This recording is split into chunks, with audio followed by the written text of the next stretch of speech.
આજે સુરતમાં એક ચોંકાવનારી ઘટના સામે આવી છે। મૈદરપુરા વિસ્તારમાં સ્પાનિયાર્ડમાં ચાલતું ઘૂંટણખાનું ઝડપાયું છે। પોલીસે રેડ કરીને 2 આરોપીની ધરપકડ કરી છે।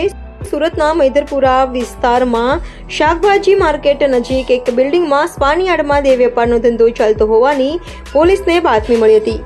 બાતમીના આધારે પોલીસે દરોડો પાડ્યો હતો। દરોડા દરમિયાન સ્પાના સંચાલક અને એક ગ્રાહકની ધરપકડ કરવામાં આવી હતી।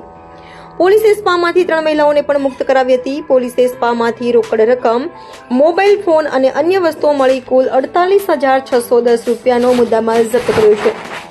પોલીસે સ્પાના માલિકને વોન્ટેડ જાહેર કર્યા છે। મૈદરપુરા પોલીસે આ મામલે ગુનો નોંધી વધુ તપાસ હાથ ધરી છે।